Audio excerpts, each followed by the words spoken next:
So what's up guys? So for today's video, magulay na naman tayo guys ng takway. So takway ito ang tawag sa amin dito guys. So hindi ko alam kung ano to sa Tagalog. Basta dito sa amin guys, ang tawag nito is takway. So ayan, binalata na namin yung takway. So kayo na po ang bahala guys kung anong tawag nito sa Tagalog.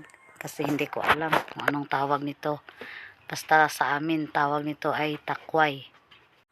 So, itong ulam na to guys is ulam na pang mahirap. So, ayan. Kahit mahirap guys, basta okay lang po yung ano natin, katawan, malusog, palagi lang malusog, sana walang sakit. Okay lang yun guys. At least, makakain naman tayo ng 3 beses sa isang araw. So, ayan. Okay lang yun. Kahit na pang mahirap yung ulam namin kasi mahirap naman tayo. So, ayan. Laban lang tayo sa buhay natin, guys. Yung mga mahirap dyan, laban lang tayo. Dahil hindi natin mabili yung pang mayaman na ulam kasi mahirap lang tayo. So, ayan. Laban lang tayo, guys. So, ayan. Yung makaya namin dito guys, ito lang po yung pang mahirap na ulam. Tsaka kung minsan malunggay, alugbati, bisol, isda, tuyo, kahit ano guys, okay na yun sa amin guys. Basta ang mahalaga na magkasama kami ang buong pamilya namin. So yun lang po ang pinaka-importante sa amin guys. At saka sana palagi tayong malusog, walang sakit. So tayong mahihirap, laban lang tayo guys. Huwag tayong susuko sa buhay kasi may mga pamilya tayo. So laban lang natin yung buhay natin guys na mahirap.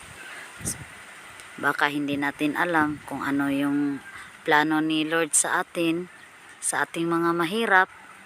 So siya lang po ang nakakaalam yan guys. Ang mahalaga na magtiwala tayo sa Panginoon. Wala tayong inaapakan na tao. Namuhay tayo ng maayos na pamumuhay. So yun po ang mahalaga guys. So ayan guys, simulan na natin ang pagluluto. So ayan, kumukulo na po yung mantika. So nilagay ko na yung ahos, muntik pa ako nasunog. Ang lakas kasi ng apoy.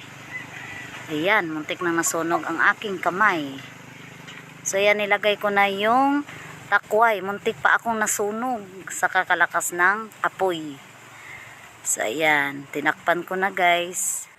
So ayan, binuksan ko na kaagad.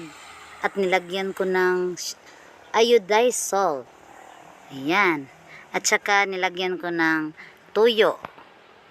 Alam nyo guys, hindi po ako naglagay ng kahit anong seasonings kasi bawal sa akin yun guys dahil may sakit akong ulcer.